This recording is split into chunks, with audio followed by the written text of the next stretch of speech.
el programa que llevabas junto con Cristina de Ahumada en COPE Mallorca se ha suspendido. Está claro que siendo tu programa el programa de más audiencia de COPE Mallorca, la verdad es que no tiene ninguna justificación. Yo no soy de arrugarme, poco a poco te vas granjeando enemigos y entonces nada, pues otro medio de donde me echan, ¿no? Porque yo a estas alturas ya estoy vetado en el país, que no se permite que publique nada allí. La Su Cataluña Radio, porque hubo un programa al que llamaron al linchamiento de mío y de otros compañeros y compañeras por el simple hecho de haber publicado un trabajo científico. Es que esto me parece gravísimo. Me dijeron que iban a rectificar, nunca lo hicieron. Y en el caso de La Sexta, que esto ha sido bastante reciente, pues porque manipularon de una manera muy artera una entrevista que me hicieron sobre crecimiento, básicamente pues a mayor gloria de dos personas que básicamente llevan años yendo en contra de todo lo que representa el decrecimiento y que ahora pues les interesa subirse a este carro por razones políticas, pues son personas vinculadas uno al mundo empresarial y otro al mundo de la política, ¿no? Me voy quedando cada vez con menos sitios donde hablar.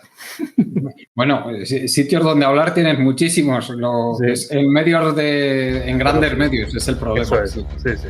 Si realmente sabemos que la evidencia científica apunta tanto a que este negacionismo del que nos hablabas, como ese crecimiento verde que presentan como alternativa razonable desde los sectores menos reaccionarios, si ambos no tienen fundamento científico, si la realidad a la que nos estamos enfrentando es diferente, si la forma de afrontar esta realidad, que es una realidad sumamente desagradable, pues resulta que la única forma de enfrentarnos a ella es completamente distinta, que todos sabemos cuál es, que es ese decrecimiento al que aludes, porque no tiene cabida en los medios, sabiendo como sabemos que es un problema trascendental para la propia supervivencia de la humanidad. ¿Qué es lo que está pasando? Bueno, yo creo que esto es muy sencillo de entender. Déjame que te ponga dos ejemplos concretos que yo creo que ilustran bastante bien el problema, ¿no? En enero del año 21, la Agencia Europea del Medio Ambiente, que depende directamente de la Comisión Europea, sacó un estudio que Antonio de Chavala suele citar mucho con las charlas que damos, que por cierto, Antonio de Chavala y yo damos charlas juntos con el nombre artístico de Los Antonios, también disponibles para bautizos y comuniones. Bueno, pues, inciso aparte, este informe de la Agencia Europea del Medio Ambiente se llama Crecimiento sin crecimiento, ¿no? Y sin crecimiento económico. Y básicamente en este estudio se analiza si es posible mantener un respeto por el medio ambiente, mantener la protección ambiental con un sistema económico orientado al crecimiento. Y la Agencia Europea del Medio Ambiente llega a la conclusión de que no. Llega a la conclusión de que no. De que se necesita una economía de estado estacionario o una en decrecimiento, porque si no, la destrucción del medio ambiente está garantizada. Este estudio, nadie se ha hecho eco de él, pero este estudio es un estudio hecho para la Comisión Europea. Y esto es un estudio que, bueno, que digamos, evidentemente hay como una especie de pacto de silenciamiento, pero es que lo está haciendo una agencia de referencia en el tema de protección ambiental. ¿Qué pasa aquí? Pues es que ahí está el punto clave de todo. Es decir, cuando tú pones en duda y cuestionas el crecimiento económico, estás cuestionando las bases mismas de la tasa de ganancia del capital, estás cuestionando las bases mismas del capitalismo. Entonces, este es el motivo por el cual de todo esto no se puede hablar. Y el otro ejemplo, que también me gusta muy bien la relación de los medios con este problema, yo creo que lo marcó el congreso que hubo en mayo del año pasado en el Parlamento Europeo, la sede del Parlamento Europeo, que además el discurso inaugural pues lo hizo la presidenta del Parlamento Europeo y la presidenta de la Comisión Europea, Ursula von der Leyen, ¿no? Hizo un congreso al que asistieron 1.600 personas de toda Europa. Y bueno, que se está hablando claramente de crecimiento. Pues hubo una especie de pacto de silencio de los grandes medios de comunicación europeos hasta el punto de que prácticamente ningún medio habló de esto y uno de los pocos que lo hizo fue The Economist, para sin contexto ninguno, básicamente decir que aquello era un absurdo y una ridiculez y una mierda, básicamente, ¿no? Entonces, esto te da una idea de hasta qué punto, bien por autocensura, o bien por el miedo a lo que comporta, porque todos sabemos al final lo que estamos hablando. ¿Qué estamos hablando? Estamos hablando del fin del capitalismo. El problema es que el fin del capitalismo está viniendo ya, no es un proceso de escalas históricas. Esto no se acaba de hoy para mañana, serán décadas y no son un siglo o dos, fácilmente pueden ser, en el que el capitalismo acabará por sucumbir y convertirse en otra cosa, ¿no? Entonces, el problema que tenemos es que hay una negación a aceptar que el capitalismo se está acabando. Y entonces cualquier cosa que suene a poner en peligro, en compromiso, cuestionar el capitalismo, abrir vías para que la gente reflexione decir, oiga, es que esto no es así, porque claro, la gente ve que hay mucha disonancia en los discursos, ¿no? Nos dicen, tenemos que poner más renovables, pero ves que lo que hacen luego es laminar el territorio y que además no se consigue tampoco disminuir las emisiones de CO2 ni se consigue tampoco conseguir avanzar en la transición, que se presume maravillosa. Y ves que son las grandes empresas las que están llevándose los grandes contratos y las grandes concesiones. Y dices, ¿qué narices está pasando aquí, no? Entonces, bueno, al final el problema de fondo es que cualquier transición, para que sea efectiva, necesita inexorablemente tomar medidas que estén abocadas a la finalización del capitalismo tal y como lo entendemos hoy en día. Que eso no quiere decir la finalización de la propiedad privada, ¿eh?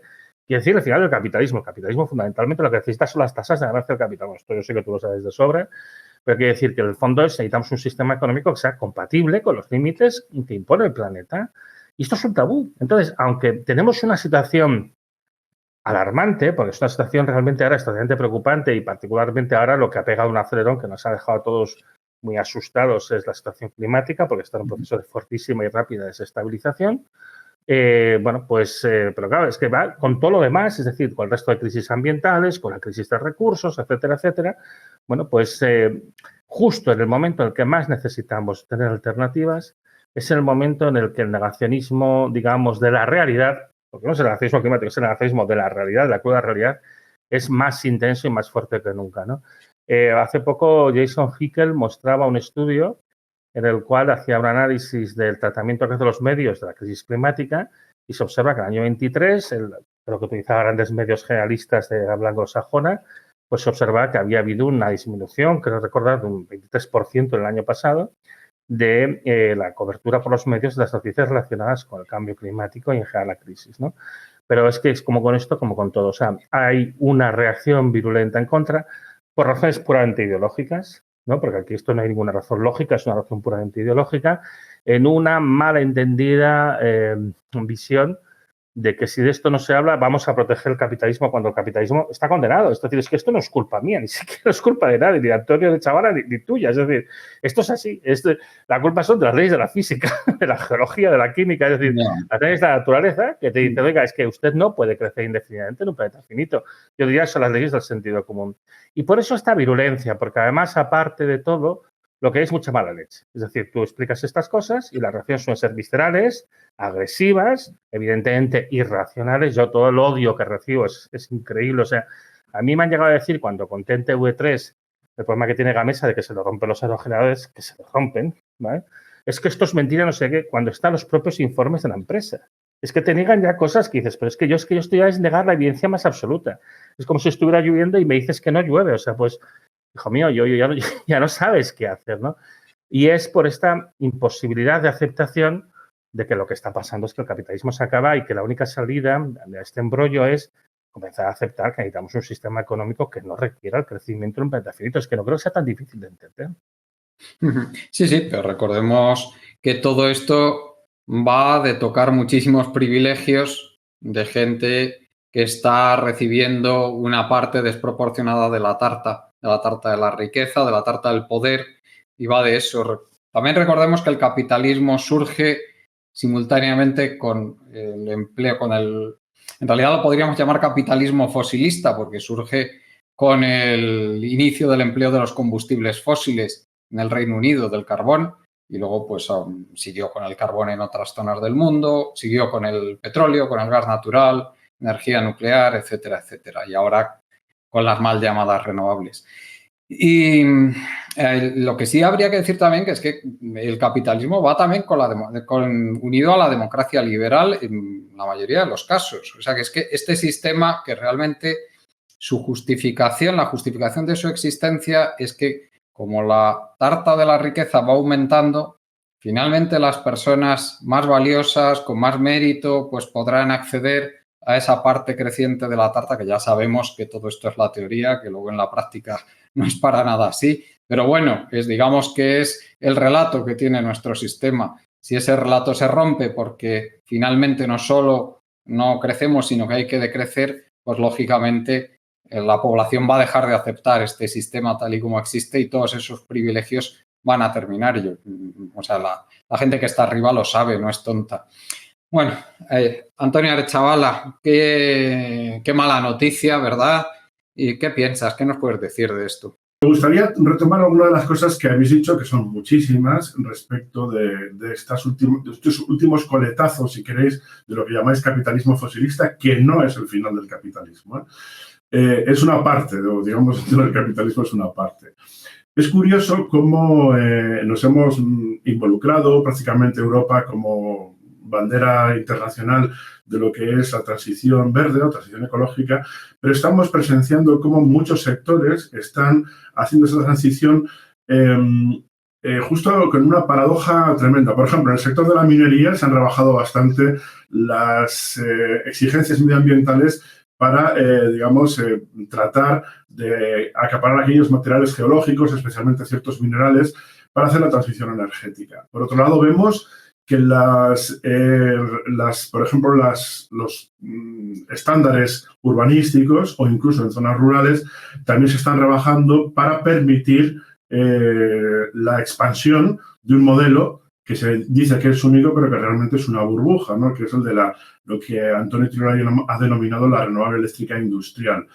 Y vemos que muy recientemente, precisamente ha sido esta semana o la semana pasada, y yo creo que se aprobó a finales de la semana pasada, vemos que también se rebajan las exigencias medioambientales para el agua que vamos a beber del grifo. Es decir, que estamos considerando que es inevitable que acabemos, o el ser humano, o el medio humano y el medio natural acaban destruyéndose a sí mismos, o sea, uno a otro, que cosa que o uno va a ganar en alguna zona y otro en otras, o de alguna manera estamos permitiendo finalmente que ese parón al crecimiento se parezca más a aquel business as usual de 2004 que presentaron en la revisión del año 2004, lo de los límites al crecimiento, en el que los impactos medioambientales eran tan grandes que paraba la producción industrial, es decir, se producía un decrecimiento prácticamente obligado, no por falta de recursos, sino porque era tal la cantidad de veneno que había en el medio y en nuestros cuerpos que paraba la economía, ¿no? Y eso es muy interesante porque realmente estamos asistiendo a una situación en la que vemos cómo se van bajando los estándares medioambientales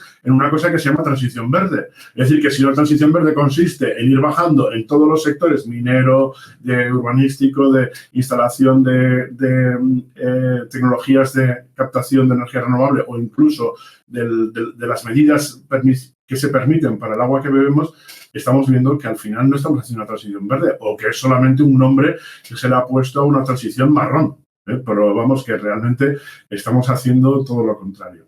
Pues yo lo veo mal porque esto hay que hablarlo, es necesario que lo hablemos. Hay muchos casos, como os decía, yo también tuve un programa en COPE, yo lo corté, pero bueno, en este caso no fue porque el periodista que lo lideraba, que también se fue después, lo parase, pero bueno, lo paré yo pues por una cuestión de un choque. Creo que, bueno, a mí a veces me dan ataques de cierta honestidad y bueno, pues lo dejé porque simplemente pues no encajaba mi papel en aquello, ¿no? Pero bueno, si queréis otro día hablamos de ello, vamos, pero ahora no voy a hablar. Y simplemente eso, comentaros que yo no estoy viendo, o sea, es lo que comentáis también, al mismo tiempo que se van multiplicando pues la presencia de renovables en el mix, no se disminuyen el impacto del CO2, ¿no?